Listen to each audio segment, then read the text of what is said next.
Breaking news ఉమ్మడి పశ్చిమ గోదావరి జిల్లా వ్యాప్తంగా హిందుస్థాన్ పెట్రోలియం బంకుల్లో నో స్టాక్ బోర్డులు దర్శనమిస్తున్నాయి. డీజిల్ స్టాక్ అయిపోగా కొద్దిసేపటి క్రితం పెట్రోల్ నిల్వలు సైతం అయిపోయాయని బంకు నిర్వాహకులు చెబుతున్నారు. ఆర్థిక లావాదేవీల కారణంతోనే లేదా మరేదైనా కారణంతోనే నిల్వలు అయిపోయాయా అనే దాని మీద నిర్వాహకులు స్పష్టత ఇవ్వడం లేదు. యుద్ధం కారణంతో పెట్రోల్ డీజిల్ నిల్వలు తరిగిపోతున్నాయంటూ ఒకవైపు, ధరలు ఆకాశాన్ని అంటబోతున్నాయంటూ మరోవైపు ప్రచారం జరుగుతుండటంతో కొన్ని బంకుల వద్ద వినియోగదారుల రద్దీ నెలకొంది.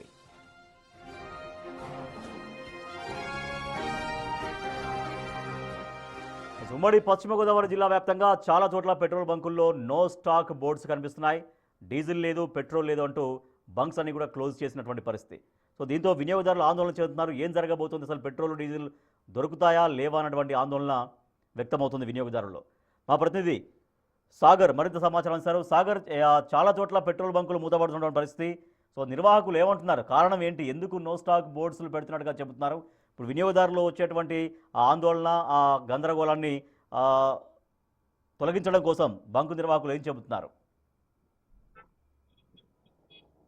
ఉమ్మడి పశ్చిమ గోదావరి జిల్లా వ్యాప్తంగా హిందుస్థాన్ పెట్రోలియం బంకుల్లో పెట్రోల్ డీజిల్ నిల్వలు అయిపోయినాయంటూ నో స్టాక్ బోర్డులు అయితే దర్శనమిస్తున్నాయి. రాజేష్, ఏలూరు, ప్రస్తుతం మనం ఏలూరులో ఉన్నాం. ఏలూరు పాత బస్ స్టాండ్ సెంటర్ లో ఉన్న హెచ్పి పెట్రోల్ బంక్ లో ఉన్నాయి. ఇక్కడ కూడా అదే పరిస్థితి నెలకొంది. అయితే స్టాక్ కి సంబంధించి రొటేషన్ పద్ధతిలో అక్కడ సప్లై కంపెనీలు ఇస్తున్నాయంటూ కూడా ఇక్కడ నిర్వాహకులు చెప్తున్నారు. మరోపక్క ఇప్పటి వరకు డ్యూతో అప్పు మీద ఇచ్చినటువంటి ఏజెన్సీలు ఇప్పుడు ఫుల్ అమౌంట్ పే చేస్తే తప్ప లోడ్లు పంపించడం అంటూ చెప్పడంతో కొంత బంకు నిర్వాహకులు కూడా ఇబ్బందిగా మారిన పరిస్థితి ఉంది. ఎందుకంటే బంకులకి సంబంధించి మేజర్ గా ఈ స్కూల్ బస్సులు కానీ, లారీలు కానీ వాణిజ్య అవసరాలకు వాడేవారు ఎక్కువగా ఉంటారు. వారందరూ కూడా అప్పుతో, క్రెడిట్ తో కొట్టించుకుంటారు. కానీ ఏజెన్సీలు ఒక్కసారిగా వార్ ఎఫెక్ట్, యుద్ధం సాక్ గా చెప్పి క్యాష్ అండ్ క్యారీ పద్ధతిని అమలు చేస్తున్నాయండి. దీనివల్ల అంటే ఒక్కొక్క బంకు యజమాని ఒక లోడ్ తెప్పించుకోవాలంటే సుమారుగా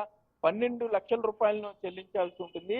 12 లక్షల రూపాయలు చెల్లిస్తేనే దానికి సంబంధించిన లోడ్ అక్కడ గ్యాస్ ఏజెన్సీలు పంపించే పరిస్థితి ఉంది. కానీ ఇప్పుడు ఆల్రెడీ క్రెడిట్ మీద బంకులు క్రెడిట్ లో ఉన్నప్పుడు మరలా ఇప్పుడు ఫుల్ అమౌంట్లు పే చేసి తెచ్చుకునే పరిస్థితులు ఏముంటే యజమానులు చెప్తున్నారు. జనరల్ గా ఇది ఎప్పుడు కూడా ఫుల్ రన్నింగ్ లో ఉంటుంది. చాలా బిజీ బంక్. కానీ మీరు చూస్తే బంకు మొత్తం, ఇక్కడ బంకు ఏదైతే పెట్రోల్ డీజిల్ కొట్టే ఆ ట్యాంక్ ఉంటుందో, ఆ పైపులు ఉంటుందో, ఆ గన్లను కూడా ఆ మిషన్ పూర్తిగా ఆపేసిన పరిస్థితి ఉంది. గత 2 రోజులుగా కూడా ఏలూరులో ఇదే పరిస్థితి ఉంది. డీజిల్ గానీ పెట్రోల్ గానీ ముందుగా హిందుస్థాన్ పెట్రోలింగ్ సంబంధించి ఈ ఇబ్బందులు ఉన్నాయి. ఐఓసి కూడా రొటేషన్ పద్ధతిలోనే స్టాక్ చెక్ చేసుకుని ఆ లోడ్ పంపిస్తున్నారంటూ కూడా ఐఓసికి సంబంధించి, ఇండియన్ ఆయిల్ కార్పొరేషన్ కి సంబంధించినటువంటి బంక్ యజమానులు సైతం చెప్తున్నారు. మరోపక్క అంటే ఇదే పద్ధతి కొనసాగితే తప్పనిసరిగా సామాన్యుల మీద భారం అయితే పడబోతుందనే ముందుగా ఎక్స్పెక్ట్ చేయొచ్చు. ఎందుకంటే బంకులకి సంబంధించి రొటేషన్ పద్ధతిలో లోడ్లు పంపిస్తున్నప్పుడు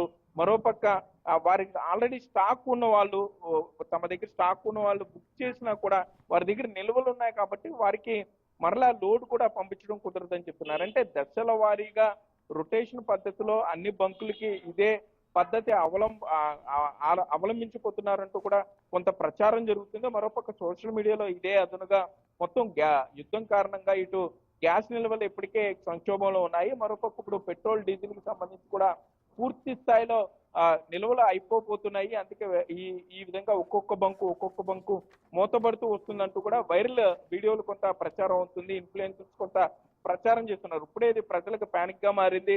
తమకు అవసరం ఉన్నా లేకపోయినా కూడా డబ్బాల్లో డీజిల్ కానీ పెట్రోల్ కానీ కొట్టించుకుని తీసుకువెళ్లి ఇంట్లో నిల్వ చేసుకున్నారు. ఇది చాలా ప్రమాదకరం అని తెలిసినా కూడా వినియోగదారులు ₹1, ₹2 గురించి ఆలోచించి కొంత ఆశపడి ఈ విధంగా చేస్తున్నారు. అది చాలా ప్రమాదం అని కూడా చెప్తున్నారు. ఇప్పటికే పరిస్థితిని సివిల్ సప్లై అధికారులు సమీక్షిస్తున్నారని చెప్పుకోవచ్చు.